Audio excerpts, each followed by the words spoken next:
why don't you sit here? Bill can sit here. Well, thank you. Before we get started, I think there were some pioneers. Of course, we have the pioneers here on stage, but there were some other really important pioneers in the video we just saw, and a couple of them are here in the audience. So, Mitch Kapor, who is a regular at D, could you just stand up and wherever you are, there he is.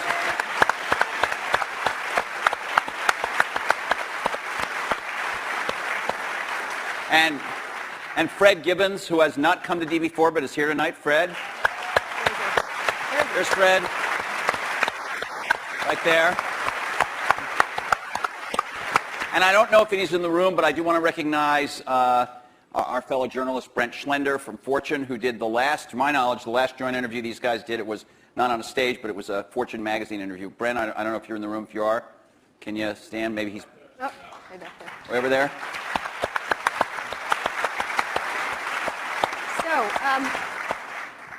So let's get started. I wanted to ask, there's been a lot of like mano-a-mano catfight kind of thing in a lot of the blogs and the press and stuff like that, and we wanted to, the first question I was interested in asking is what you think each has contributed to the computer and technology industry, starting with you, Steve, for Bill, and vice versa. Well, Bill built the first software company in the industry, and I think he built the first software company before anybody really in our industry knew what a software company was, except for these guys. And that was huge. That was really huge. And the business model that they ended up pursuing turned out to be the one that worked really well, for the industry. Mm-hmm. So I think, but the biggest thing was Bill was really focused on software before almost anybody else had a clue that it was really the software. That's what I see. I mean, a lot of other things you could say, but that's the high order bit. And I think building a company is really hard. And it requires your greatest persuasive abilities to hire the best people you can and keep them at your company and keep them working, doing the best work of their lives, hopefully. And Bill's been able to stay with it for all these years. So, Bill, how about the contribution of Steve and Apple? Well, first I want to clarify, I'm not fake Steve Jobs.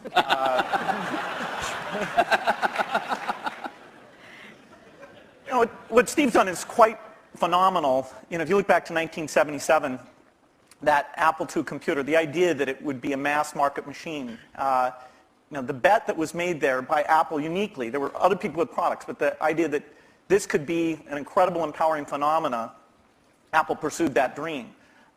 Then one of the most fun things we did was the Macintosh, and that was so risky. People may not remember that Apple really bet the company. Lisa hadn't done that well, and some people were saying, okay, that general approach wasn't good.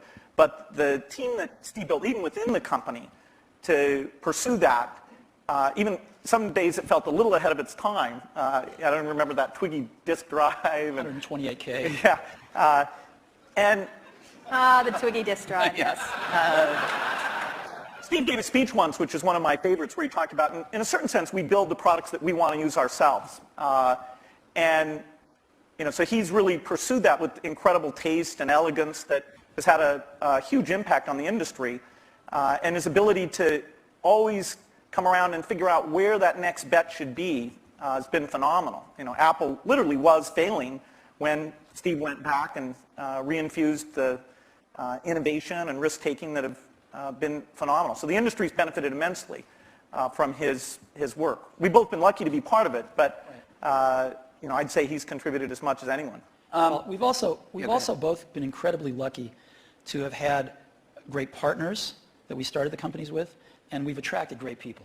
I mean, so everything that's been done at Microsoft and at Apple has been done by just remarkable people, none of which are sitting up here, today. Well, not us. Well, you're sort of the not us.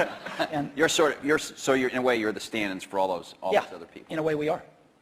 In a very tangible way. So Bill mentioned the Apple II in 1977 and 30 years ago, and there were a couple of other computers which were aimed at the idea that average people might be able to use them. And looking back on it, a really average person might not have been able to use them by today's standards, but it certainly broadened the base of who could use computers. I actually looked at an Apple ad from 1978. It was a print ad that shows you how ancient it was, and it said thousands of people have discovered the Apple computer. Thousands of people. And it also said, you don't want to buy one of these computers where you put a cartridge in. I think that was a reference to one of the Atari or something. I don't know. You want a computer you can write your own programs on. And so the world, and obviously people We had some, still we had do, some but- very strange ads back then. We had one where it was in a kitchen, and there was a woman that looked like the wife, and she was typing in recipes on the computer with the husband looking on approvingly in the back. Stuff like that. How did that work for you? I don't think well. So, but just think back to, I know that you started Microsoft prior to 1977. I think Apple started the year before in 76. 76. Microsoft in 74 was when we 74, started writing the 75. basic. And then, then we did shipped the basic in 75. Okay. Most people, some people here, but I don't think most people know that there was actually some Microsoft software in that Apple II computer. Do you want to talk about what happened there, how that occurred?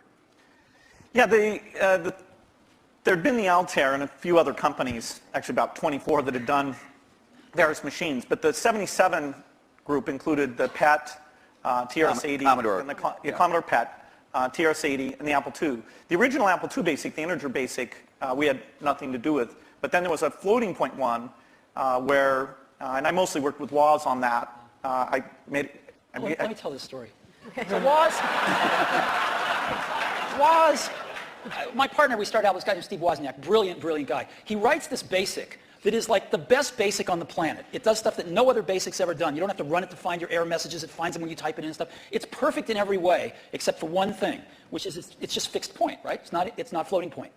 And so we're getting a lot of input that people want this BASIC to be floating point. And like we're begging Woz, please, please make this floating point. Who's we? How many people are in Apple? Well, me. We're begging Woz to make this floating point, and he just never does it. And he wrote it by hand on paper. I mean, he didn't have an assembler or anything to write it with. It was all just written on paper, and he'd type it in. He just never got around to making a floating point. Well, this is one of the mysteries of life. I don't know, but he never did. And so, Microsoft had this very popular, really good floating point BASIC that we ended up going to them and saying, help. And how much was I think you were telling us earlier? That was $31,000. That Apple paid you for the floating point BASIC. And I flew out to Apple. I spent 2 days there getting the cassette. The cassette tapes were the main ways that people stored things at the time. Right. And that was fun.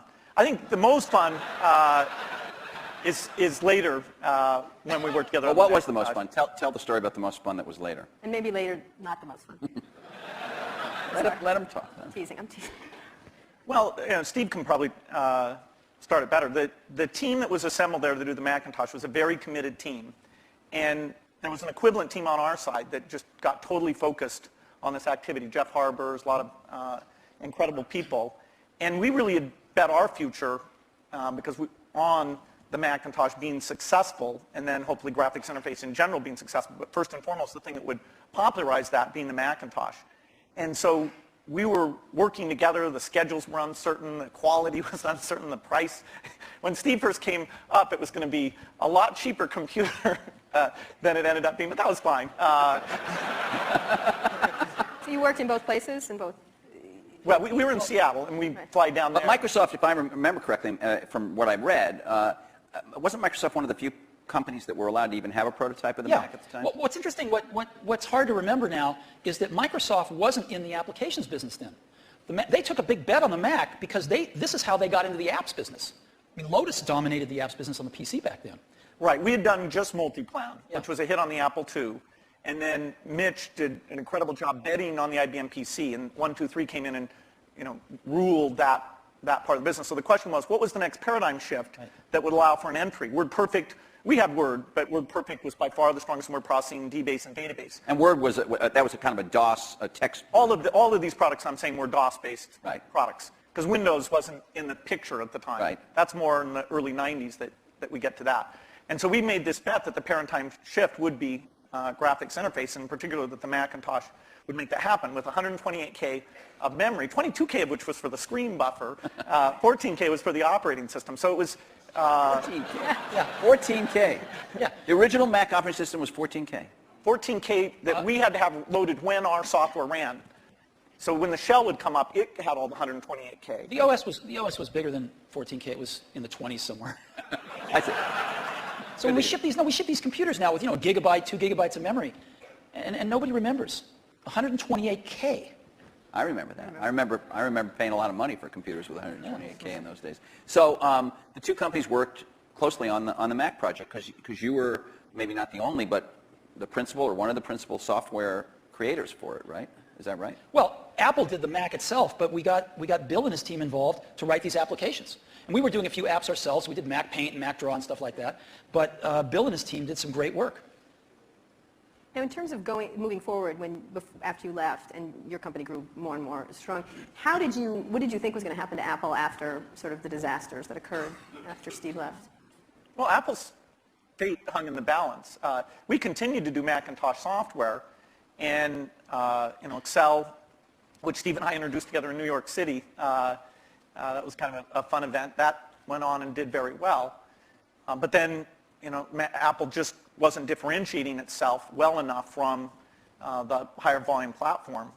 And Meaning Windows, right? I mean, DOS and Windows. Okay, but especially Windows in the 90s began to take off. By 1995, Windows became popular. The big debate wasn't sort of Mac versus Windows. The big debate was character mode interface versus graphics mode interface. And when the 386 came and we got more memory and the speed was adequate and some development tools came along, that paradigm bet on GUI paid off for everybody who'd gotten in early and said, this is the way that's going to go. But Apple wasn't able to leverage its products. After the 512K Mac was done, the product line just didn't evolve as fast. Steve wasn't there as it needed to. And we were actually negotiating a deal to invest and make some commitments and things with Gil Amelio. And no, seriously. And Don't be mean. Don't be mean to him. I'm sorry? Just saying the word Gil Amelio, you can see him. And so I was calling him up on the weekend and all this stuff. And next thing I knew, Steve called me up and said, don't worry about that negotiation with Gil Amelio. You can just talk to me now. And I said, wow.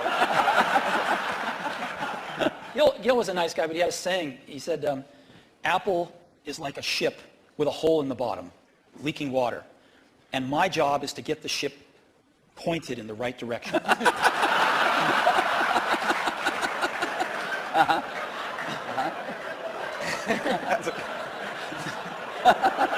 Okay. So, and meanwhile, through all this, I want to get back to the thing we saw in 1997 at Macworld there, but Windows was just going great guns. Windows 95, to whatever extent earlier versions of Windows had not had all the features, all the GUI stuff that the Mac had, Windows 95 really was an enormous, enormous leap. Yeah, Windows 95 is when graphics interface became mainstream and when the software industry realized, wow, this is the way applications are going to be done. And it was amazing that it was ridiculed sort of in 93, 94. It was not mainstream. And then in 95, the debate was over. It was kind of just a common sense thing. And it was a combination of hardware and software maturity getting to a point that people could see it. So I don't want to go through every detail, the whole history of how you came back, but Thank you. But you, in that video we all saw, you said you had decided that it was destructive to have this competition with Microsoft. Now, obviously, Apple was in a lot of trouble, and I presume that there was some tactical or strategic reason for that, as well as just wanting to be a nice guy, right? Apple was in very serious trouble. And what was really clear was that if the game was a zero-sum game where for Apple to win, Microsoft had to lose, then Apple was going to lose. But a lot of people's heads were still in that place. Why was that from your perspective? Well, a lot of people's heads were in that place at Apple, and even in the customer base, because Apple had invented a lot of this stuff, and Microsoft was being successful, and Apple wasn't, and there was jealousy and this and that. There was just a lot of reasons for it that don't matter. But the net result of it was there were too many people at Apple and in the Apple ecosystem playing the game of, for Apple to win, Microsoft has to lose. And it was clear that you didn't have to play that game, because Apple wasn't going to beat Microsoft. Apple didn't have to beat Microsoft. Apple had to remember who Apple was, because they'd forgotten who Apple was. And so to me, it was pretty essential to break that paradigm. And it was also important that Microsoft was the biggest software developer outside of Apple developing for the Mac. And so it was just crazy what was happening at that time. And Apple was very weak. And so I called Bill up and we tried to patch things up. Yeah, and since that time, we've had a team that's fairly dedicated to doing the Mac applications, and they've always been treated kind of in a unique way so that they can have a pretty special relationship with Apple. And that's worked out very well. In fact, every couple years or so, there's been something new that we've been able to do on the Mac, and it's a great business for us. And And it's actually, the relationship between the Mac development team at Microsoft and Apple is a great relationship. It's one of our best developer relationships.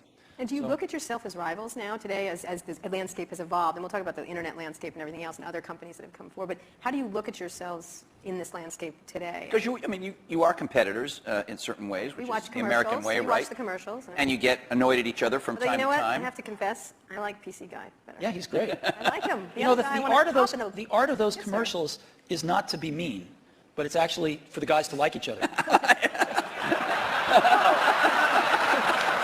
Thanks. PC Guy is great. I like He's got a big heart. His mother loves him. His mother loves I'm him. telling you. I like PC Guy totally much better. Wow. I do. I don't know why. He's endearing. The other guys are PC Guy is what jackass. makes it all work, actually. All right. It's worth thinking about. So how do you look at I mean, yourselves? let me just ask you, Bill. Obviously, Microsoft is a much larger company here in many more markets, many more types of products than Apple is. When you were running the company, or when Steve Ballmer is running the company, you think obviously about Google. You think about, I don't know, Linux in the enterprise. You think about lots of, Sony in the game area. How often is Apple on your radar screen at Microsoft in a business sense? Well, they're on the radar screen as an opportunity, and in a few cases like the Zune, if you go over to that group, they think of Apple as a competitor. They love the fact that Apple's created a gigantic market, and they're going to try and come in and contribute something to that. And we love them because they're all customers. I have to tell you, I was actually told by Jay Allard, and I'm serious, that because of the nature of the processor, the development platform they used to develop a lot of the software for the Xbox 360 was Macs. And he claimed that at one point they had placed the biggest order for whatever the Mac Tower was at the time of anybody, and it was Microsoft. I don't know if it was the biggest, but yeah, we had the same processor, essentially, that the Mac had. This is one of those great ironies. They were switching away from that processor while the Xbox 360 was adopting it, but for good reasons, actually, in both cases, because we're not in a portable application, and that was one of the things that processor roadmap didn't have. But yes, we did. It shows pragmatism, but we try and do things that way. So that was the development system for the early people getting their software ready for the introduction of Xbox 360. And we never ran an ad on that. I see. Admirable restraint. how do That's you- wonderful. There were restraint. hundreds of them. Steve is so known for his restraint. How do you look at Microsoft from an Apple perspective? I mean, you compete in computers and... I mean, you could say you don't compete, the era of destructive whatever you said in 1997, but you think you're consciously aware of what they're doing with Windows. You followed Vista closely, I think. What's really interesting is, and we talked about this earlier today, if you look at the reason that the iPod exists and that Apple's in that marketplace, it's because these really great Japanese consumer electronics companies who kind of owned the portable music market for a long, invented it and owned it, couldn't do the appropriate software, couldn't conceive of and implement the appropriate software. Because an iPod's really just software. It's software in the iPod itself, it's software on the PC or the Mac, and it's software in the cloud for the store. And it's in a beautiful box, but it's software. If you look at what a Mac is, it's OS X, right? It's in a beautiful box, but it's OS X. And if you look at what an iPhone will hopefully be, it's software. And so the big secret about Apple, of course, not so big secret maybe, is that Apple views itself as a software company. And there aren't very many software companies left. And Microsoft is a software company. And so, we look at what they do and we think some of it's really great. We think some of it's, a little bit of it's competitive and most of it's not. We don't have a belief that the Mac is going to take over 80% of the PC market. We're really happy when our market share goes up a point, and we love that, and we work real hard at it. But Apple's fundamentally a software company, and there's not a lot of us left, and Microsoft's one. But you may be fundamentally a software company, but you've been known, at least to your customers and to most journalists, as the company that kind of pays a lot of attention integrating software and hardware. Alan Kay, Microsoft has made some recent moves to be a little more like that, obviously not in your core biggest businesses, but with Xbox and Zune and the Surface Computing device we saw today is another example. These aren't markets that hold up in size to Windows or Office, but they're some of your more recent initiatives. Are the companies approaches to this Alan Kay had urging a little, or? Alan Kay had a great quote back in the 70s, I think. He said, people that love software want to do their own hardware. You know? Well, Bill loves software. No, I can resist that. The question is, are there markets where the innovation and variety you get is a net positive? The negative is that in the early stage, you really want to do the two together. So you want to do prototyping and things like that, really is one thing. And then to take the phone market, we think we're on 140 different kinds of hardware. We think it's beneficial to us that even if we did a few ourselves, it wouldn't give us what we have through those partnerships.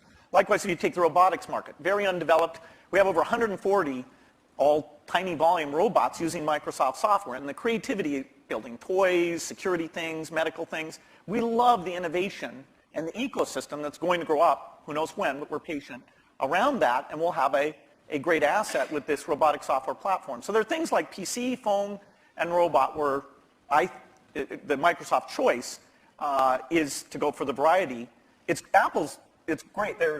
For them, they do what works super well for them. And there's a few markets like Xbox 360, Zune, and this year we have two new ones, the Surface thing and this Roundtable, which is the meeting room thing, where we'll actually, through subcontractors, but it's the P&L on the risk and all that for the hardware, the design is completely a Microsoft thing. The Roundtable, is that something you've announced, or were you just? We've shown prototypes of it. That's the thing where it's got the 360-degree cameras and all those. It's like Cisco has something in that market, and HP too, right? Or, No, HP has a very high-end thing that's a tiny bit like it. But anyway. all right. Do you ever regret? Was there something you might have wanted to do differently? And maybe you feel like this happened after you left Apple. Something you might have done differently where you could have had a much bigger market share for the Mac? Well, before I answer that, let me make a comment on Bill's answer there, which is, it's very interesting. In the consumer market and the enterprise market, they're very different spaces. And in the consumer market, at least, I think one can make a pretty strong case that outside of Windows on PCs, it's hard to see other examples of the software and hardware being decoupled working super well yet. It might in the phone space over time. It might. But it's not clear. It's not clear. You can see a lot more examples of the hardware-software coupling working well. And so I think this is one of the reasons we all come to work every day is because nobody knows the answer to some of these questions. And we'll find out over the coming years. Maybe both will work fine. Yeah, and maybe they won't. Yeah, it's good to try both approaches. In some product categories, take music players, the solo design worked better. In the PC market, the variety of designs at this stage has a higher share. It has a higher share? Yeah, it has a lot higher share. Well, it's not that much different in music players the other way around. Is there some moment you feel like I should have done this or Apple should have done that and we could have had? You stuck to this idea of these hardware-software integration, and it's working very well now. There's a lot of things that happened that I'm sure I could have done better when I was at Apple the first time, and a lot of things that happened after I left that I thought were wrong turns, but it doesn't matter. It really doesn't matter, and you kind of got to let go of that stuff, and we are where we are. So we tend to look forward, and one of the things I did when I got back to Apple 10 years ago was I gave the museum to Stanford and all the papers and all the old machines and kind of cleared out the cobwebs and said, let's stop looking backwards here. It's all about what happens tomorrow. And because you can't look back and say, well, gosh, I wish I hadn't gotten fired. I wish I was there. I wish this. I wish that. It doesn't matter. And so let's go invent tomorrow rather than worrying about what happened yesterday. Let's talk about, we're going to talk a little bit about tomorrow, but let's talk about today, the landscape of how you see the different players in the market and how you look at what's developing now. What has surprised both of you since having been around for so long and still very active in everything? I mean, your companies are still critically key companies, but there are many, many companies that are becoming quite powerful. How do you look at the landscape at this moment and what's happening, especially in the internet space? I think it's super healthy right now. I think there's a lot of young people out there building some great companies who want to build companies, who aren't just interested in starting something and selling it to one of the big guys, but who want to build companies. And I think there's some really exciting companies getting built out there. Some next generation of stuff that some of us play catch up with and some of us find ways to partner with and things like that. But there's a lot of activity out there now, wouldn't you say? Yeah, I'd say it's a healthy period. Yeah. The notion of what the new form factors look like, what natural interface can do, the ability to use the cloud, the internet, to do part of the task in a complementary way to the local experience. There's a lot of invention that the whole approach of startups, the existing companies who do research, we'll look back at this as one of the great periods of invention. I think so too. There's a lot of things that are risky right now, which is always a good sign, and you can see through them. You can see to the other side and go, yes, this could be huge, but there's a period of risk that, nobody's ever done it before. Do you have an example that would, for example? I do, but I can't say. Okay. And so, but I can say, when you feel like that, that's a great thing. Right. That's what keeps you coming to work in the morning, and it tells you there's something exciting around the next corner. Okay, so the two of you have certainly, you're involved every day with the internet. You have internet products. You have a whole slew of stuff on the internet. You have iTunes and .Mac and all of that. But on another level, you're the guys who represent the rich client, the personal computer, the big operating system and all that. And there is a certain school of thought, and I'm sure it's shared by some people in the room, that this is all migrating to the cloud, and you'll need a fairly light piece of hardware that won't have to have all that investment, all the kind of stuff you guys have done throughout your careers. So as much as people might think of you as rivals, one way to think of you as the two guys. They were both dinosaurs? Huh? They were both dinosaurs? Dinosaurs, or whatever. I can talk about that? No.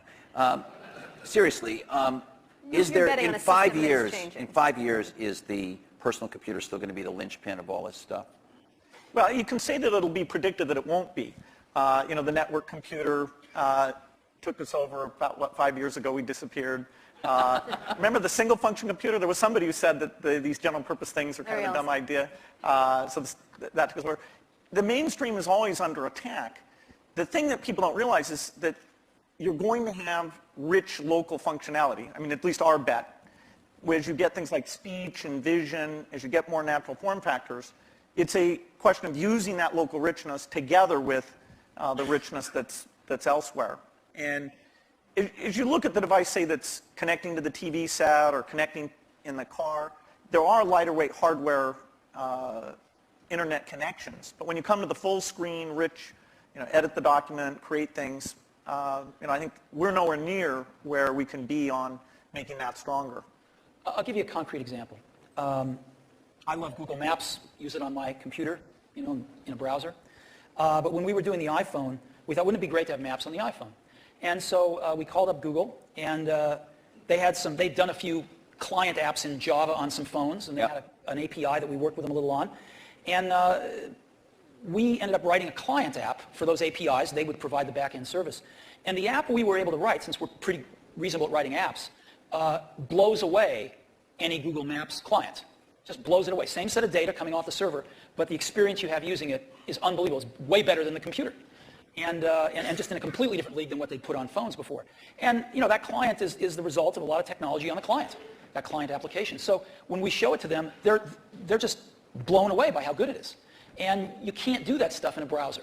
So people are figuring out how to do more in a browser, how to get persistent state of things when you're disconnected from a browser, how do you actually run apps locally using apps written in those technologies so they can be pretty transparent whether you're connected or not. But it's happening fairly slowly, and there's still a lot you can do with a rich client environment. At the same time, the hardware is progressing to where you can run a rich client environment on lower and lower cost devices, on lower and lower power devices. And so there's some pretty cool things you can do with clients. So so you're saying rich clients still matter, but maybe I misunderstood you, but your example was about a rich client that is not a personal computer as we have thought of a personal What I'm trying to say is I think the marriage of some really great client apps with some really great cloud services is incredibly powerful, and right now can be way more powerful than just having a browser on the client. You're talking about a software company being a software and services company rather than a... I'm saying the marriage of these services plus a more sophisticated client is a very powerful marriage. Bill, architecturally, the question is, do you run just in the cloud and all you have down locally is the browser? And that is the same question for the phone as it is for the full screen device. There'll always be different screen sizes because these are, the 5-inch screen does not really compete with the 20-inch screen, does not compete with the big living room screen. Those are things that there'll be some type of computing behind all of those things, all connected to the internet. But the idea that locally you have the responsiveness of immediate interaction without the latency or bandwidth limitations that you get if you try and do it all behind, that's what leads to the right balance. What does that device look like in 5 years? What would you be your principal device? Is there one or... I think you use, I could be wrong, I think you carry a tablet. Right. Right. Which has not necessarily stormed the world yet. Yeah, this is like Windows 1992, I think. That is, I'm unrepentant on my belief. Okay. But to go back to Kara's point, what would you each imagine that you would carry as your principal, let's say, thing to do? I mean, the Jeff web Hawkins and showed a very lightweight email and all that device kind of that stuff. Yeah, attached to his I don't know if phone. you guys saw, but Jeff Hawkins showed a Linux-based, a very small, I think he called it a companion to a smartphone today. A phone companion. It sounded a little naughty, frankly. It doesn't matter, you weren't there, but what would you think each would be? I assume you carry a tablet PC. I don't know what brand it is. Maybe you change them up. I don't know. You obviously carry a MacBook Pro, I would guess, or a MacBook. Yeah, well, and an iPhone. And an iPhone. You have one I do. right here? Yes. Well, he has one. He took it out before. Really? He Sorry. flashed his iPhone earlier today. Anyway, go ahead. So what is your device? What's your device in 5 years that you rely on the most? I don't think you'll have one device. I think you'll have a full screen device that you can carry around, and you'll do dramatically more reading Light. off of that. Yeah, I mean, I believe in the tablet form factor. I think you'll have voice. I think you'll have ink. You'll have some way of having a hardware keyboard and some settings for that. And then you'll have the device that fits in your pocket, which the whole notion of how much function should you combine in there. You know, there's navigation computers, there's media, there's phone. Technology is letting us put more things in there, but then again, you really want to tune it so people know what they expect. So there's quite a bit of experimentation in that pocket-sized device. But I think those are natural form factors, and it will have the evolution of the portable machine and the evolution of the phone will both be extremely high volume, complementary. That is, if you own one, you're more likely to own the other. And then at home, you'd have a setup that they all plug into? Well, at home, you'll have your living room, which is your 10-foot experience, and that's connected up to the internet. And there you'll have gaming and entertainment, and there's a lot of experimentation in terms of what content looks like in that world. And then in your den, you'll have something a lot like you have at your desk at work. You know, the view is that every horizontal and vertical surface will have a projector, so you can put information. You know, your desk can be a surface that you can sit and manipulate things. Can I please have a room in my house that doesn't have a screen and a projector in it? You bet. Thanks. The bathroom. Well, that's the perfect place for it, actually. So what's your 5-year outlook at the devices you'll carry? You know, it's interesting. The PC has proved to be very resilient. Because as Bill said earlier, I mean, the death of the PC has been predicted every few years. And here, when you're saying PC, you mean personal computer in general, not just Windows PCs. I mean personal computer Yeah. in general. And you know, there was the age of productivity, if you will, you know, the spreadsheets and word processors, and that kind of got the whole industry moving. And it kind of plateaued for a while, was getting a little stale, and then the internet came along, right? And everybody needed more powerful computers to get on the internet. Browsers came along, and it was this whole internet age that came along, access to the internet. And then some number of years ago, you could start to see that the PC, that was taken for granted, things had kind of plateaued a little bit, and innovation-wise at least. And then I think this whole notion of the PC, we called it the digital hub, but you can call it anything you want, sort of the multimedia center of the house, started to take off with digital cameras and digital camcorders and sharing things over the internet and kind of needing a repository for all that stuff. And it was reborn again as sort of the hub of your digital life. And you can sort of see that there's something starting again. It's not clear exactly what it is, but it will be the PC maybe used a little more tightly coupled with some back-end internet services and some things like that. And of course, PCs are going mobile in an ever greater degree. So I think the PC is going to continue, this general purpose device is going to continue to be with us and morph with us, whether it's a tablet or a notebook or a big curved desktop that you have at your house or whatever it might be. So I think that'll be something that most people have, at least in this society. In others, maybe not, but certainly in this one. But then there's an explosion that's starting to happen in these, what you call post-PC devices, right? And you call the iPod one of them. There's a lot of things that are not... You can get into trouble for using that term. I want you to know that. What? I'm kidding. Post-PC devices. Why? People write letters to the editor. They complain about it. Anyway, go ahead. Okay.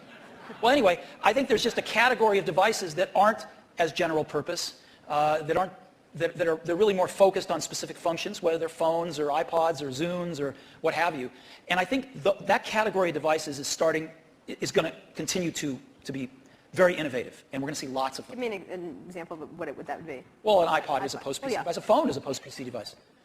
Is the iPhone and are some of these other smartphones, and I know you believe that the iPhone is much better than these other smartphones at the moment, but are these things, aren't they really just computers in a different form factor? I mean, when you say we use the word phone, it sounds like... We're getting to the point where everything's a computer in a different form factor. So what? right? So what if it's built with a computer inside it? It doesn't matter. It's what is it? How do you use it? How does the consumer approach it? And so who cares what's inside it anymore? So what are the core functions of the device formerly known as the cell phone, whatever we want to call it, the pocket device? What would you say the core functions, like 5 years out, what are the core functions of that pocket device? How quickly all these things that have been somewhat specialized, the navigation device, the digital wallet, the phone, the camera, the video camera, how quickly those all come together, it's hard to chart out. But eventually, you'll be able to make something that has the capability to do every one of those things. And yet, given the small size, you still won't want to edit your homework or edit a movie on the screen of that size. And so you'll have something else that lets you do the reading and editing and those things. Now, if we could ever get a screen that would just roll out like a scroll, then you might be able to have the device that did everything. Well, in the very first D conference, we had these guys from E-Ink here. Yeah. I'm sure you've both talked to them. They were talking about that. That was 5 years ago. It's always 5 years out. Do you? Yes, we can't. There's some advances in projection technology that are more likely to deliver it, I think, than the flexible material guys. But it's not even on the horizon, no matter which of the two approaches are pursued. We have some Microsoft research people who work on that, and there's a lot of investment, but it's at least in the 5-year time frame. 5 years from now, what's going to be on that pocket device? I don't know.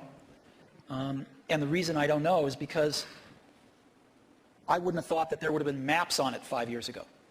But something comes along, gets really popular, people love it, get used to it, you want it on there. So people are inventing things constantly, and I think the art of it is balancing what's on there and what's not on there, is the editing function. And clearly, most things you carry with you are communications devices. You want to do some entertainment with them as well, but they're primarily communications devices, and that's what they're going to be. Outside the computing area, what are the exciting areas in the internet space at all that you're looking at that you find that's interesting to each of your companies and in general for you? Any kind of social networking, any kind of the wikis, those kind of things we've talked about in the past couple of today, essentially.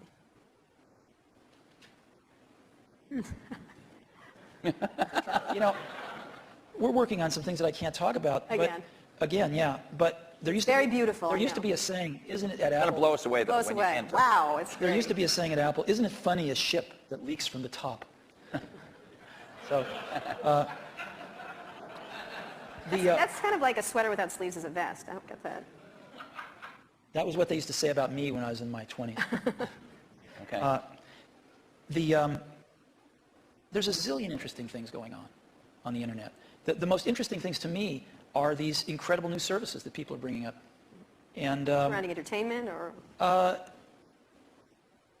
there's a lot of them surrounding entertainment, but there's a lot of them that have to do with just sort of figuring out how to navigate through life a little more efficiently. And I think, it's really great when you show somebody something and you don't have to convince them they have a problem that this solves. They know they have a problem. You can show them something, they go, oh my God, I need this. And I think you're going to see a lot of things like that happen over the next year or two. Do you, you obviously have a very large internet business with iTunes, and you sell a lot of stuff on the Apple Store. But, you were early with this idea that when you bought a computer from Apple, you had this kind of internet service back end, and it was called .Mac. And I think a lot of people feel you haven't developed it very much. I couldn't agree with you more, and we'll make up for lost time in the near future. And in your case, you obviously have huge things like Hotmail, for instance, which is, I guess, and Windows Messenger, which are both widely used, and I don't even know how many users. A gazillion. Huge numbers. But on the other hand, you haven't, as Steve Ballmer was talking about today, you have other people have much stronger positions in things like search and other parts of the internet. So are you guys, because you are the personal computer companies that are best associated with that, not as nimble as some of these competitors at this point? Do you worry about not being as nimble, both of you? I mean, obviously Microsoft's a much bigger company, but you're a big company. Steve, Apple is. Do you worry about not being as nimble as somebody sitting out there with, the kind of 10 employees that you guys had in 1977? Well, there's always going to be great new things that come out of other companies, and you want to be in a position to benefit from those, to have those inventions drive demand for Windows and personal computers, and then some of those upstream things you want to participate in. I hope Steve mentioned we are going to participate in search, hopefully to a higher degree in the future. He did mention that, yeah. Than at present, so we'll see what we can do there. A lot of the applications are more specialized, and they're not areas we'll go into. Take what can happen with education now, that video is mainstream, and all these tools that let you do rich interactions are very mainstream. I'm very excited about that. The idea of empowerment goes back to the very beginning of our industry, and some of those dreams that this would be used by students or that teachers could get better and learn from each other in these new ways. We're just at the threshold where some of those things can happen. And yes, our companies can contribute to that, but as a whole, it's the ecosystem jumping on and building on each other where you can finally say, finally technology did something for education. See, I look at this a little bit differently, which is we're not trying to do a lot of this stuff because it's not what we do. We don't think one company can do everything. So you've got to partner with people that are really good at stuff. Like, we're not, I mean, maybe Microsoft is great at search. We're not. We're not trying to be great at search. So we partner with people that are great at search. And we don't know how to do maps on the back end. We know how to do the best maps client in the world, but we don't know how to do the back end. So we partner with people that know how to do the back end. And what we want to do is be that consumer's device and that consumer's experience wrapped around all this information and things we can deliver to them in a wonderful user interface, in a coherent product. And so in some cases, we have to do more work than others. In the case of iTunes, there wasn't a music delivery service that was any good, and we had to do one, so we'll do one. But in other cases, there's companies doing a way better job because we're not as good at this stuff as other people are, and we'd love to partner with them. And so, we selectively do that. And I think it's really hard for one company to do everything. Let's talk about Life's entertainment. complex. You're both in the entertainment world. Entertainment is important to both your companies. For yours, music right now, and as you get into Apple TV, Microsoft has been within the Hollywood area. Where do you see that going in the era of YouTube? We've had a couple of network people here talking about changes that are happening in Hollywood and everything else. What is happening now to entertainment delivery, and where do you all play?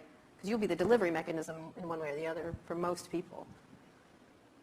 Well, the big milestone is where the delivery platform is the internet, and so you bring the richness and the interactivity. I think you can get a little bit of a glimpse of the future of TV more from looking at community type things like Xbox Live, where people are talking to each other, finding friends, watching things together, talking about those things.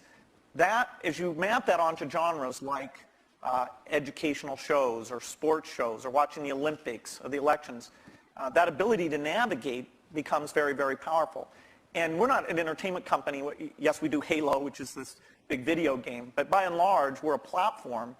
And so it's the tough software things, whether it's the speech or the ink or the deep graphics, that's where things that take 10 years to get done. The IPTV stuff, the foundation there, it took 10 years to get it done. Now it's finally coming to fruition, and we have people like AT&T betting their company on putting that together. So we're just at the start of having a scale entertainment delivery vehicle both through PCs, unfortunately not connected up to the TV set in most cases, but that's a point of innovation, and now things like IPTV and Xbox that are connected up in the living room. Steve, you were today, Bill, you weren't here, but Steve showed a new function of Apple TV that brings YouTube directly to the TV. Is there going to be more of that from you? Do you see yourself, the way Bill says, as an enabler of entertainment? Or, well, I mean, putting aside your Disney role, but your Apple. I mean, I think people want to enjoy their entertainment when they want it and how they want it, on the device that they want it on. So ultimately, that's going to drive the entertainment companies into all sorts of different business models. And that's a good thing. I mean, if you're a content company, that's a great thing. More people wanting to enjoy your content more often in more different ways, that's why you're in business. But the transitions are hard sometimes. And the music industry, it turned out that the internet got fast enough to download songs pretty easily. There was no legal alternatives, and maybe they made some bad choices in how they reacted to that. But they're still trying to make the transition to a very different way of doing business or ways of doing business while they're under attack from piracy. And we can all highlight some of the mistakes that have been made, but still it's a tough job. And Hollywood, I think, has watched what's happened in music, learned some things to do, some things not to do. But, they're still trying to map this out. How do they make some of these transitions, some new business models, different platforms, allowing their customers way more freedom on when they want to watch stuff and how they want to watch it. And I think there's a tremendous amount of experimentation and thought going on that's going to be good. It's going to be really good if you're a content owner. Can I ask about the user interface of the personal computer for a minute? Vista has just come out which is your best version of Windows you've done, has some UI improvements in it.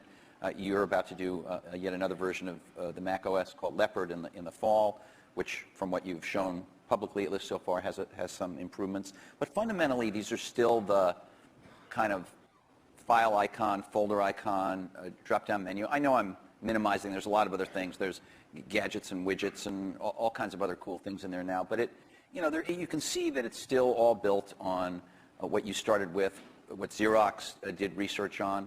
Is there in the offing in the next 4 or 5 years, is it possible there's a new paradigm for organizing the user interface of the personal computer? Let's leave cell phones and things out for a minute, but just the personal computer, Bill.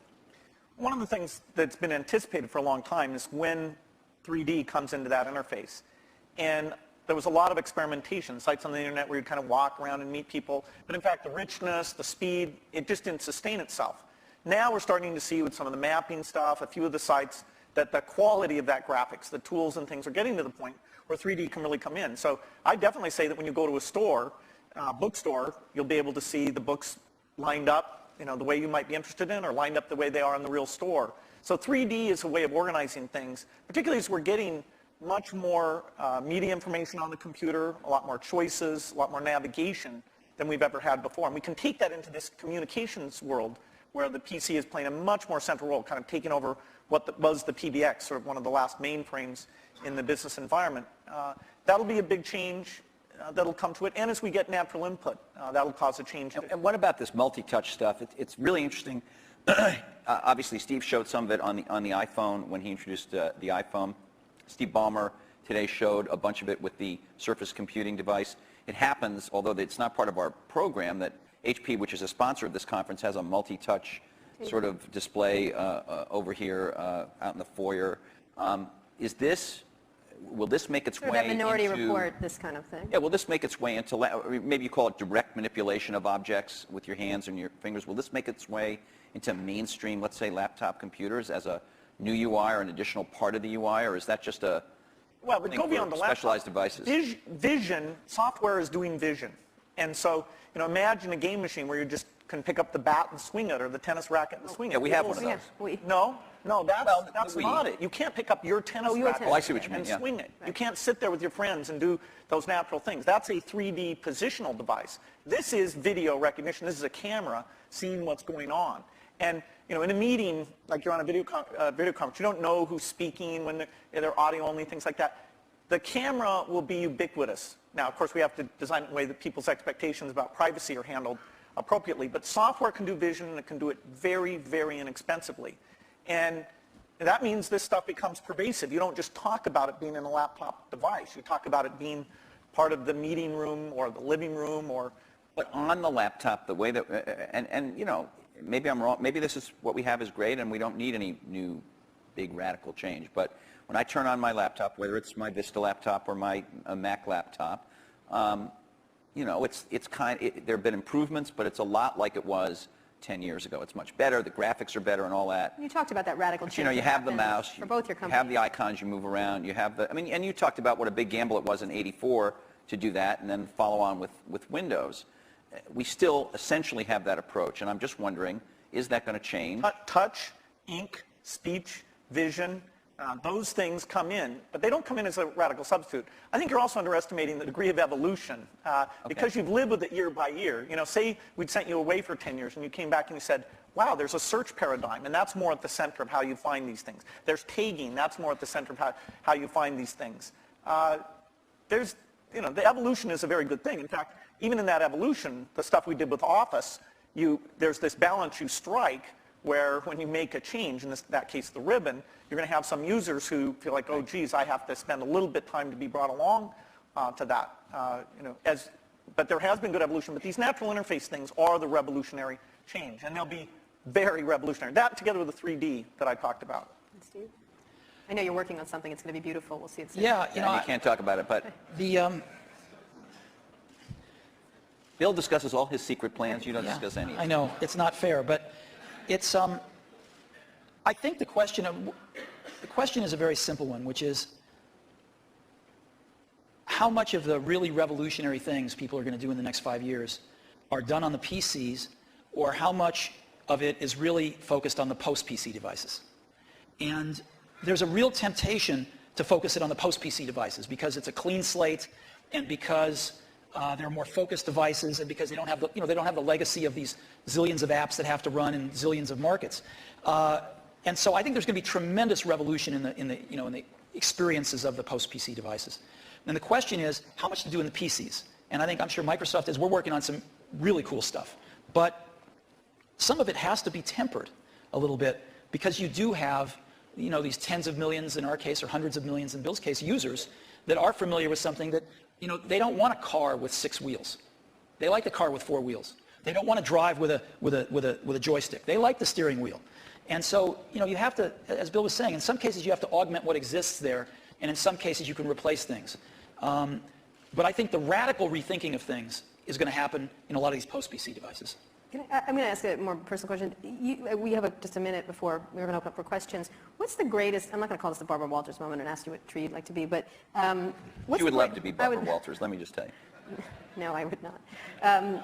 What's the greatest misunderstanding, right, but thank you, Steve, about your relationship? I mean, you're obviously going to go down in history as history books already said kind of thing, but what's the greatest misunderstanding between you and your relationship and about each other? What would you say would be this idea of catfight, this idea of which one of the many? We've kept our marriage secret for over a decade now. Canada, that trip to Canada. Mm-hmm.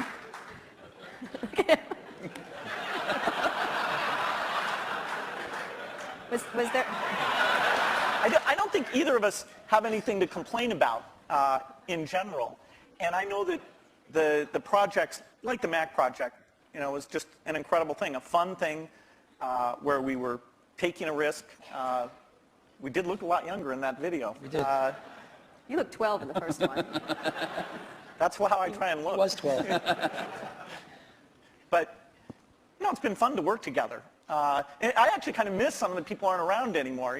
People come and go in this industry. It's nice when somebody sticks around and have some context of all the things that have worked and not worked. And the industry gets all crazy about some new thing. There's always this paradigm of the company that's successful is going to go away and stuff like that. It's nice to have people who've seen the waves and waves of that, and yet been willing, when it counted, to take the risk to bring in something new. Has it been important? One last question, and then we'll go to the Well, audience. no, he didn't answer us because he just said this. I have an answer. He only I'm talked sorry. about his secret gay Okay, marriage. yeah. I So. thought that was your answer. No, that wasn't my answer.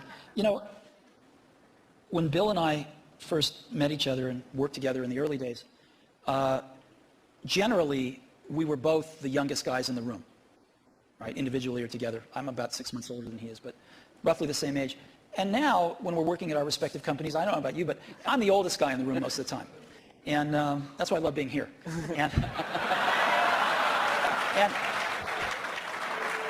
so, happy to oblige. Happy to oblige. and I think of most things in life as either a Bob Dylan or a Beatles song. But there's that one line in that one Beatles song, you and I have memories longer than the road that stretches out ahead. And that's clearly true here.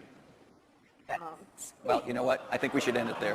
Let's just end it there. I'm going to have a little tear right here. Thank you. Thank you very much. Thank you so much. Thank you. I think we should check. We're going to ask some questions. Sit down. Oh, standing O. Thanks. Have we ever had a standing O here? No. I don't know. Toilet. No.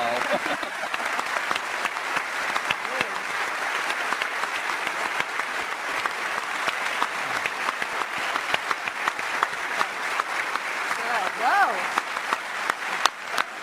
You handled this pretty well. There we go. Great. Wow.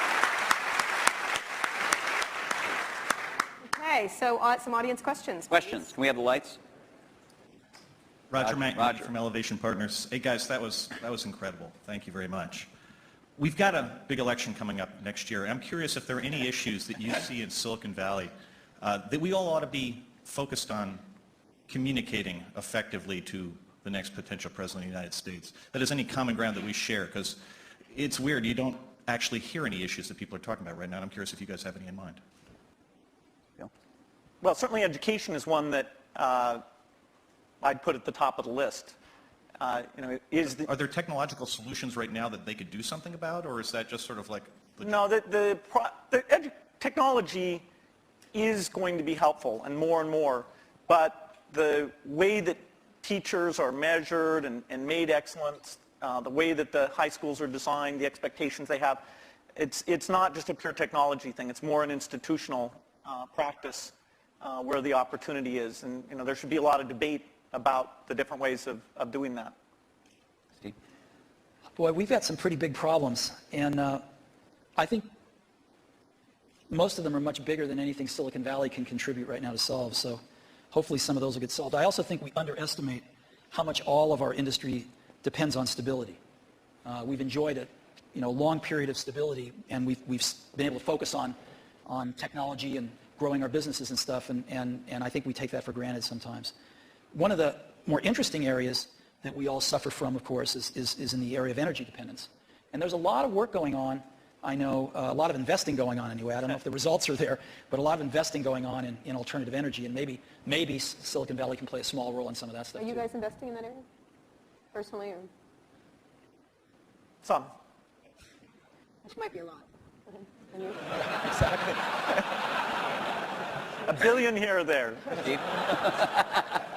Steve, Are you investing in that area? No. Or just a Prius? Okay. or something like Yeah, that? just appreciating it. Over there? Hi, Don Eklund, Sony Pictures. My question is really, at what point is there too much diversity? It was talked about a few times in the discussion, the fact that now microprocessors are very low cost, memory is low cost, software is ubiquitous.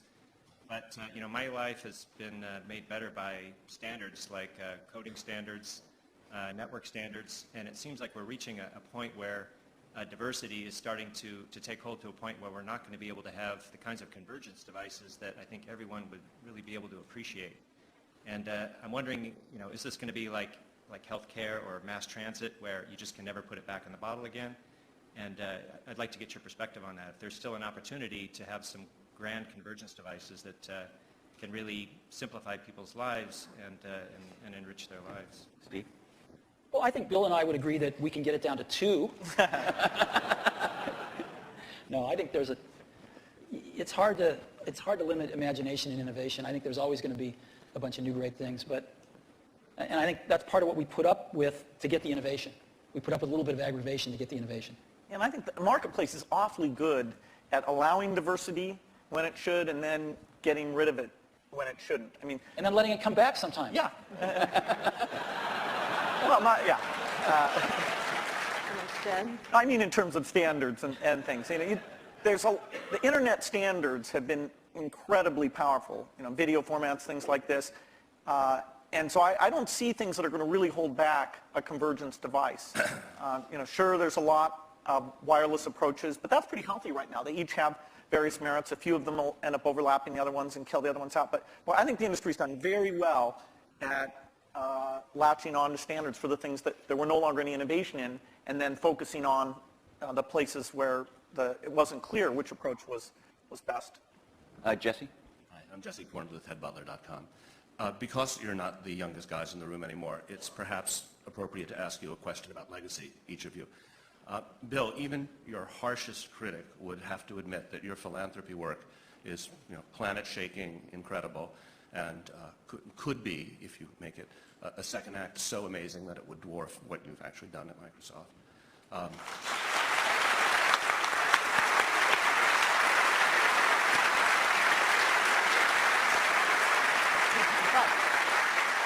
If you had to choose a legacy, what would it be? And Steve, do you look at Bill and you think, gee, that guy is so lucky. He had a company so rich with talent that he didn't have to personally, come in every day and save it. And, I wish I had the opportunity.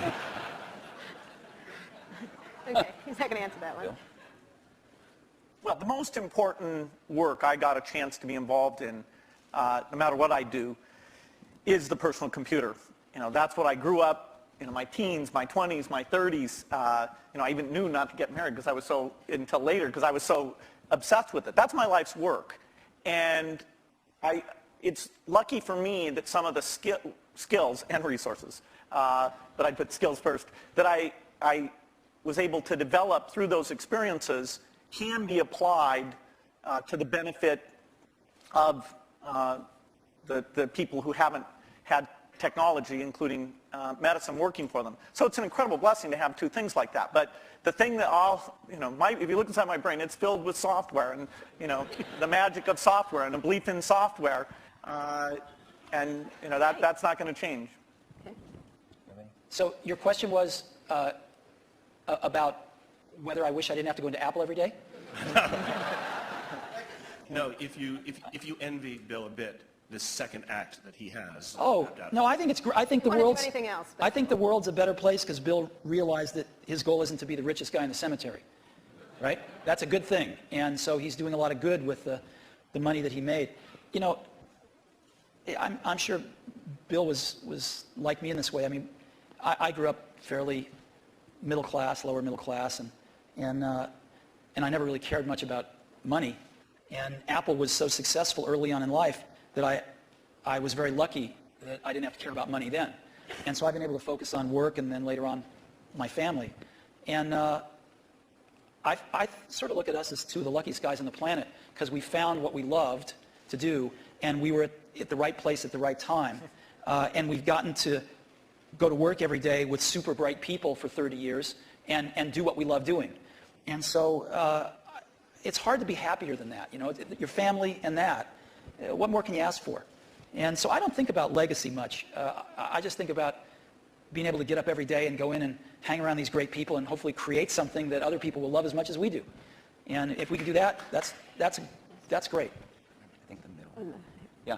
Thanks, Stephen. Bill. Rob Kelly. I'm here with my business partner. We've got a 100-person internet media business. I'm wondering what would be the single most valuable piece of advice you'd give us to even attempt to create some of the value that you guys have done in both your very impressive companies. I think actually, maybe in both cases, correct me if I'm wrong, the excitement wasn't really seeing the economic value. Even when we wrote down at Microsoft in 1975, a computer on every desk and in every home, we didn't realize, and we'll have to be a big company. Every time I thought, oh God, can we double in size? Geez, can you manage that many people? Will that feel fun still? And so every doubling was like, okay, this is the last one. And so the economic thing wasn't at the forefront. The idea of being at the forefront and seeing new things and things we wanted to do and being able to bring in different people who are fun to work with, eventually with a pretty broad set of skills, and figuring out how to get those people, those broad skills to work well together has been one of the greatest challenges. I've made more of my mistakes in that area maybe than anywhere, but eventually getting some of those teams to work very well together. So it's, I think it's a lot about the people and the passion, and it's amazing that the business worked out the way that it did. Yeah. People say you have to have a lot of passion for what you're doing, and it's totally true. And the reason is because it's so hard that if you don't, any rational person would give up. It's really hard, and you have to do it over a sustained period of time. So if you don't love it, if you're not having fun doing it and you don't really love it, you're going to give up. And that's what happens to most people, actually. If you really look at the ones that ended up being successful, unquote, in the eyes of society and the ones that didn't, oftentimes it's the ones that are successful loved what they did so they could persevere when it got really tough. And the ones that didn't love it quit because they're sane, right? Who would want to put up with this stuff if you don't love it? So it's a lot of hard work, and it's a lot of worrying constantly. And if you don't love it, you're going to fail. So you got to love it. You got to have passion. And I think that's the high order bit. The second thing is you've got to be a really good talent scout, because no matter how smart you are, you need a team of great people, and you've got to figure out how to size people up fairly quickly, make decisions without knowing people too well, and hire them, and see how you do, and refine your intuition, and be able to help build an organization that can eventually just build itself, because you need great people around you. Liz. Liz Beyer, question, I guess it's historical curiosity. You approached the same opportunity so very differently. What did you learn about running your own business that you wished you had thought of sooner or thought of first by watching the other guy? Well, I'd give a lot to have Steve's taste. He has natural, not a joke at all. I think in terms of intuitive taste, both for people and products. We sat in Mac product reviews where there were questions about software choices, how things would be done, that I viewed as an engineering question, and that's just how my mind works.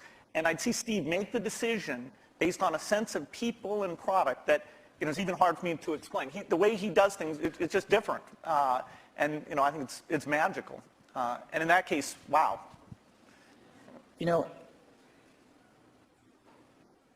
Because Woz and I started the company based on doing the whole banana, we weren't so good at partnering with people. And, actually, the funny thing is, Microsoft's one of the few companies we were able to partner with that actually worked for both companies. And we weren't so good at that, as where Bill and Microsoft were really good at it, because they didn't make the whole thing in the early days. And they learned how to partner with people really well. And I think if Apple could have had a little more of that in its DNA, it would have served it extremely well. And I don't think Apple learned that until, a few decades later. Last question. Is there? This over here. I'm sorry, over here. Yeah, hi, Charlie Brenner from Fidelity Investments. In our financial services industry, we are focusing very strongly on aging and retiring baby boomers, a huge demographic. We're not that old. No, I wasn't. The question is different from what it sounds like it's going to be. But most of the innovation that we see coming from computer and internet companies is kind of youth-oriented. And I'm just wondering if there are activities going on in your companies acknowledging what's going to be happening generationally. Not true. I'll give you one example. So we started building in video cameras into almost all our computers a few years ago. And the response by people of all ages, but in particular seniors, has been off the charts. Because they're buying these things now, and they're buying them for their grandkids, their sons and daughters with their grandkids, so they can stay in touch with their grandkids, and they're video conferencing more than younger people are. And it's incredible what this has done. So that's just one simple example, but there's like dozens of them that have clicked with seniors that are living independently that want to stay in touch with extended families and do other things like that. Yeah, I think that it's a very good point when you look at the size of the market. And that's partly why it's great that there are all these companies out there who can see, okay, what would you do for seniors? I think natural user interface is particularly applicable here because the keyboard, we're sort of warped in that we grew up using the keyboard, and so it's extremely natural to us. But things like, and that's partly why when we showed the Surface computer, I showed it privately to a bunch of CEOs a couple weeks ago, I was kind of stunned by how blown away they were. But their ease of navigation is just not the same. And when they saw that, the idea that they could organize their photo album, it meant more to them than it did to me. I'll give you another example. We've got a little shy of 200 retail stores now. And one of the things the stores are doing is personal training now. It's called one-to-one. And we are up to now a run rate of 1 million personal training sessions. They last an hour per year. 1 million per year. You only started a little while ago, right? Yeah. We started about a year ago. And we're up to 1 million training sessions a year run right now. And a lot of those folks, some of them anyway, many of them are seniors. And they're coming in and they're spending an hour learning how to use Office, and they're spending an hour learning how to video conference. And they can basically come in as much as they want, and they can schedule these things throughout a year, and they pay $99, I think, a year for it. And it's been great. Last question. Now the last question over there. We all share a common science fiction experience of the metaverse or the Matrix, where we all could communicate without being in the same place. And by the way, thank you both for providing us the best platform so far to go to chat rooms or to all go to a MySpace. It's a far cry from these things that we see on Star Trek or the holodeck. What kinds of things can you imagine that are partway there that could be much better than the 3-window iChat that we might see in the next 5 or 10 years? Well, I don't think Steve's going to announce his transporter. I want Star Trek. Just give me Star Trek. No, I think short of the transporter, most things you see in science fiction are, in the next decade, the kinds of things you'll see. The virtual presence, the virtual world that both represents what's going on in the real world and represents whatever people are interested in. This movement in space as a way of interacting with the machine. I think the deep investments that have been made at the research level will pay off with these things in the next 10 years. Steve? I don't know. And that's what makes it exciting to go into work every day. Because there's, as we talked about earlier, this is an extraordinarily exciting time in the industry. And lots of new stuff happening. So I can't even begin to think of what it's going to be like 10 years from now. Thank you so much. No, thank you so much. Thank you so much. It's great. It's really- It's really good. Order. I want Star Trek. Just give me Star Trek.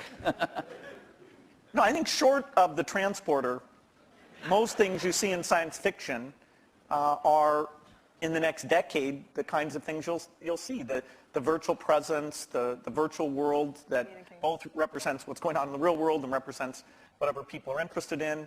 This movement in space is a way of interacting with the machine. I think the deep investments that have been made at the research level will pay off with these things in the next 10 years. Steve? I don't know. And that's what makes it exciting to go into work every day. Because there's, as we talked about earlier, this is an extraordinarily exciting time in the industry. And lots of new stuff happening. So, I can't even begin to think of what it's going to be like 10 years from now. Thank you so much. No, thank you so much. Thank you so much. It's great. It's really- It's really good.